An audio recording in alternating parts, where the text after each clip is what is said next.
Hello, everybody. How are you guys doing? This is going to be the last time I see you until next year. So, thought this would be a great way for me to talk to you a little bit about what this test quiz is going to look like. So, here's what I'm going to do. I'm going to give you all the answers to all of the questions. I will go in order. All you have to do is listen. And what you could do actually is you can put the video on one side of your computer, and then you could put the camera, or I mean the test on the other side, and basically just listen to my answers. And I'm going to talk a little bit about it, but mostly I'm just going to give you the answers. Okay, so first off, um, first question is relative age of rock is its age compared with the age of other rocks. Okay, so we talked about that in one of our lessons where you had to compare yourself with someone else. So relative age of rock means that we're going to compare it from one rock to the other, one layer to the other. Okay, it's different than absolute age. Okay, absolute means that I know the age of that rock. Okay, that's question number two, or number one. Okay. Question number two. When fossil A is covered by sediment and then fossil B is covered over by sediment many years later, which fossil is oldest? And what do we call this? Okay. The answer is A, law of superposition. Okay. A is the fossil. Okay. It was covered up. Okay. B was then covered up after that. Okay. And then the oldest fossil would be A. Okay. And we call this superposition. Okay. That's question number two. Okay. Question number three. Over a long period of time of life, A always remains the same. B moves from land to water. C stays the same. Or D becomes more complex. Okay, so we didn't go over this a whole lot. There was a video that did go over it, but a reason I wanted to go over this was because um, as you see things in life, they become more complex. Okay, so many years ago, billions of years ago, we had oceans. Okay, and then in the oceans was the first form of life. Okay, and we really don't know. We just know they were single-celled organisms. They were they weren't complex. So they were living in the ocean, and then many things changed. A lot of them just went extinct. Others survived, and it became more complex. Okay, but as they became more complex, that means that they became they they evolved. Okay, so the answer to question three is D. Question four, studying fossils can tell us A, the past environments and history of life. B, the nitrogen is the only gas in the atmosphere. C, that igneous rocks contain fossils. And D, all organisms will be identified. Okay, so let's go over those questions or those answers. Okay, the past environments and history of life. That's what a fossil tells us. Okay, the nitrogen is the only gas in the atmosphere. Well, there were times when nitrogen was a very prominent part of the atmosphere, but in most cases, there have been multiple gases within the atmosphere. Okay, and then igneous rocks contain fossils. That's impossible. Okay, because you understand that in a igneous rock, it goes through a melting phase. So therefore, any fossil that went into that igneous rock or into that lava or into that magma would then turn into another rock, and it would basically destroy that fossil. So that's not a right answer. Okay. And then all organisms will be identified. Well, we can't identify all organisms. Okay, scientists can't do that. Okay, so the answer is A. Question 5. Fossils in wide-ranging areas that were short-lived are called, think about it, index fossils. Okay, A, rocks, B, massive fossils, C, index fossils, and D, sedimentary rocks. Remember, an index fossil is a wide-ranging area. Okay, it was in Africa, in Asia, in North America, in Europe, wherever. Okay, that's wide-ranging. Okay, but it only lived for a short period of time. Okay, the reason we want to do that, or the reason that scientists want to do that, is to determine that that fossil lived in a wide ranged area, okay, and it was short lived. So we can't have a fossil that lived for 540 million years ago and then pop up again 200 million years later. And that's the only time we see them, or the only place we see them. So we want to be able to find out the geological fossil marking of those index fossils. Okay, so the answer is C. Okay, question 6. Now, law of superposition. Okay, the law of superposition basically is what we've been talking about as far as we know that anything on the bottom is then laid on top of by something else. And then it keeps doing that. This is the law of superposition, meaning that the bottom layers is the layer that is the oldest. Okay, so law of superposition, A would be rocks are the same age. The answer is no. Okay, rocks are layered from oldest on the bottom to youngest on the top, and that's the correct answer. Okay, so question number 7. If an organism no longer exists, it is considered what? Extinct. Okay, meaning that it lived for a short period of time, it lived for a long period of time. It doesn't matter, but once that animal is gone, it is extinct. And this is happening daily on Earth and always has happened. Okay. Question number 8. McGillicuddy left behind fossils. Okay, so hopefully you watched my video about McGillicuddy. By the way, the version at the classroom is much more exciting than the one I gave on the video. So, but he left behind fossils. When he walked in the mud, he left behind what? And did he leave behind preserved remains? Not when he was walking in the mud, he didn't. Did he leave behind a petrified fossil? No, he didn't. Did he leave behind a trace fossil? The answer is yes. Okay, a trace fossil is a tracing of that animal's life inside in the Earth's time. Okay, and then he did not leave his body behind because he was just leaving a trace. Okay, and it was a molding cast, is what it was. Okay, so question number 9. Precambrian time is a time when A, few life forms were evident. The answer is yes. Okay. Life forms did not existed, but were small organisms. They were organisms that were maybe single-celled organisms. So they really didn't live very long, and so they couldn't leave behind tracings of their bodies. So therefore, we don't know much about the Precambrian time. Okay. So many animals lived would be B, that would be wrong. We don't think that there were many animals alive during the Precambrian. Now, there were some things that were alive, and there were some cells that were found. There were some fossils that were found, but it's very few. Okay.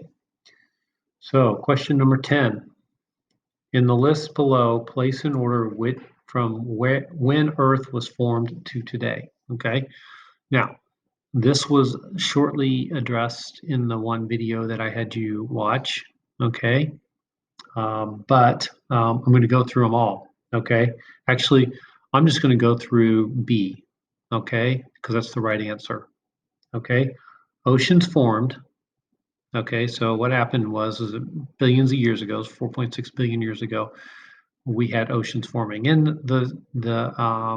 the way they think that this happened was that there was a lot of volcanic activity. And when that volcanic activity was taking place, there was heat and water vapor that was being emitted into the atmosphere. Okay. And then so what ended up happening is that it became a very noxious environment, but it was a lot of water. Okay. So oceans were formed. Okay. Single-celled organisms appeared. Okay. Mostly in or all of them in the ocean. Okay, then the Cambrian explosion, okay, that was just after the Precambrian period. Okay, there was a big explosion of single-celled, multi-celled organisms, and it became rather prolific. And then what ended up happening is that they became extinct. And then after that, the most complex life um, uh, took over. Okay, and that's kind of where we stand right now. Okay, now obviously dinosaurs died. Lots of flying reptiles, flying mammals, flying birds. A lot of things died. Mammals took over soon after the dinosaurs died. There were mammals on Earth during that time, during dinosaurs, but um, mostly it was dinosaurs and reptiles. So those all died. They went extinct for lots of reasons, or most people think for different reasons. So anyhow, so most complex life forms evolved. Okay, so that's question number 10. Answer B. Okay, question number 11. In seafloor spreading, molten material rises from the mantle and erupts along the edges of all continents. And the answer is that is not all of them. Okay, because some of the continents are moving away from oceanic crusts are not moving as quickly. Okay, so like if we look at New York City, okay, the ocean is not going underneath, subducting as much as it is on the western coast of the United States. Okay, so we don't have a whole lot of molten material rising then. Okay, the answer is B, along mid-ocean ridges. Okay, so when you guys saw my drawing that I still have here, the drawing shows that the ocean plates are moving away from each other, and as they're moving away from each other, molten rock is coming up and out of that those two crusts that are moving away from each other. Okay, it's not to say that the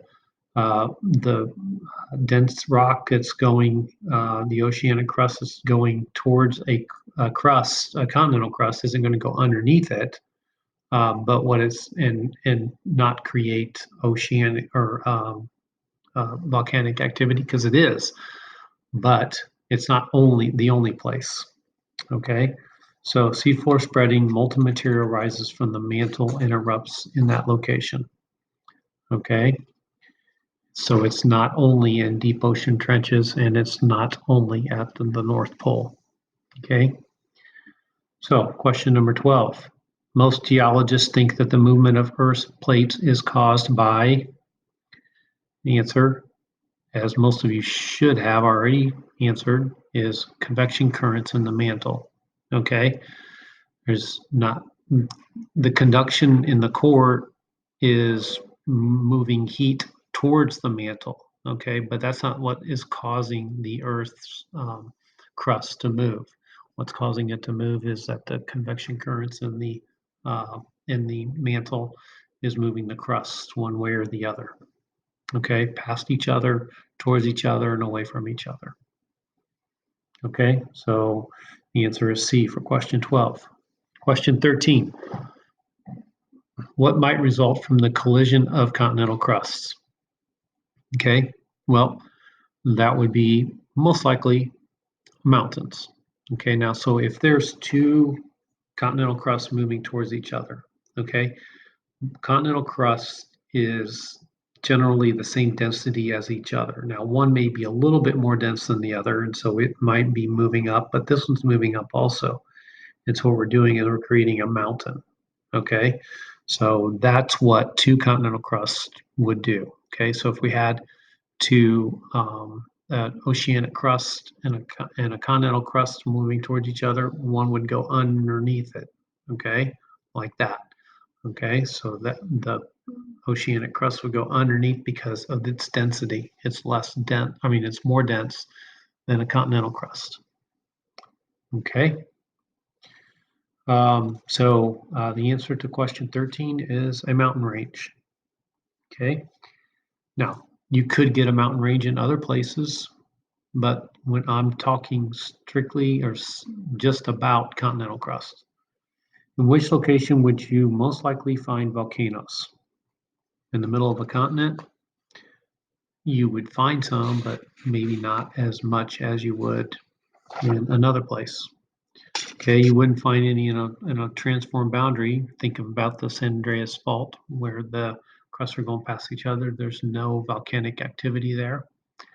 Okay, where two continental plates collide, not likely because two continental plates colliding, there's no ability for magma to come out of. Okay, so where an edge of an oceanic plate is subducted, that would be the right answer.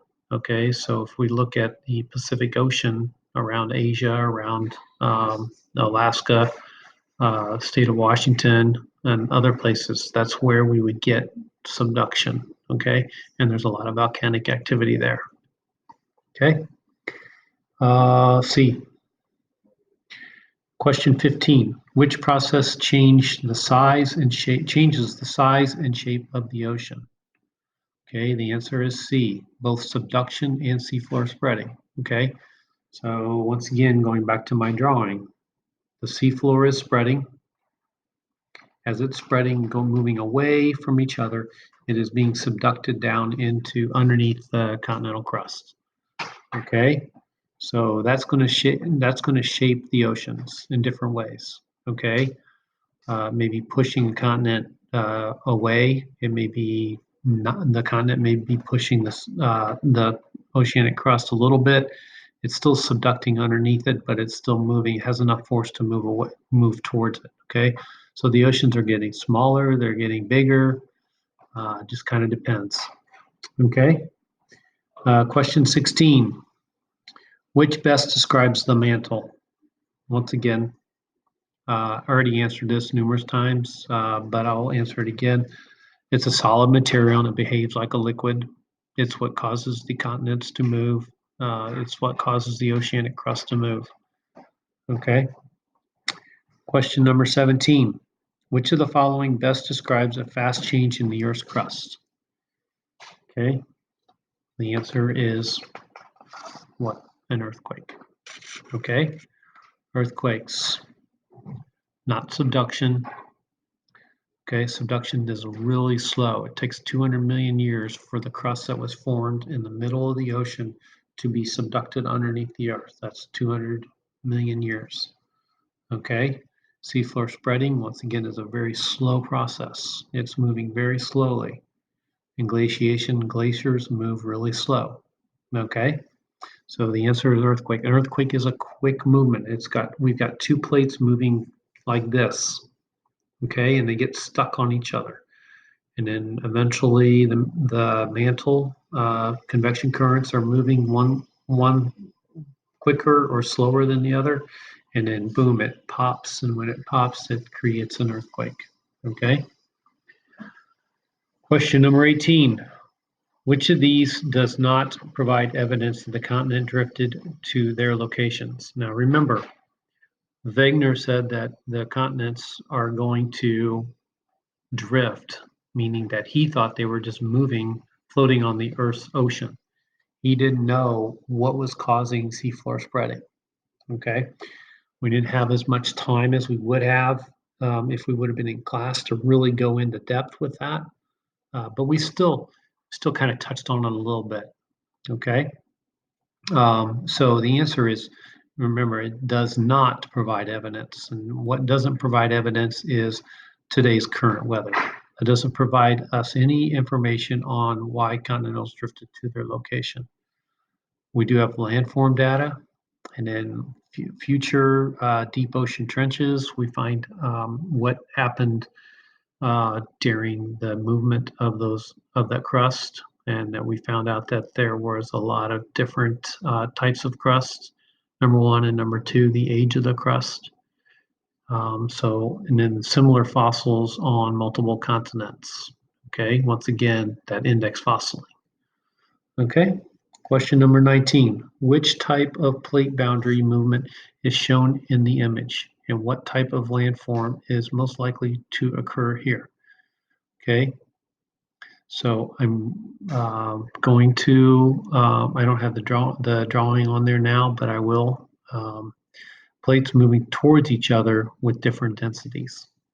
Okay, so once again, I showed you my drawing. There's a plate here and it's moving down and it goes underneath it like this here.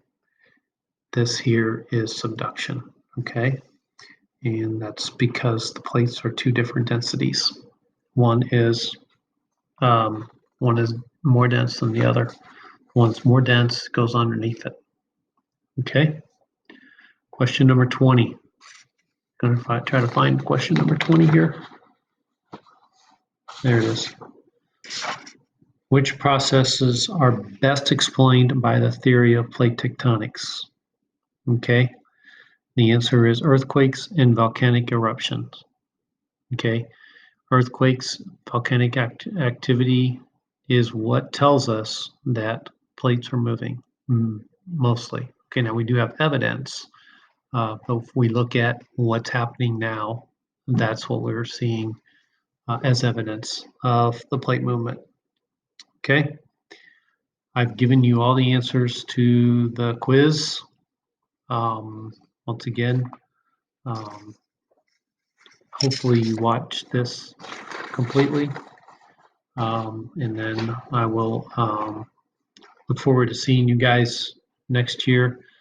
I did miss the opportunity for you guys to be in class. I missed that a lot. So hopefully you guys come and see me next year if we get back to a little bit more normal. So anyhow, thanks again, and we will see you guys later. Talk to you later. Bye.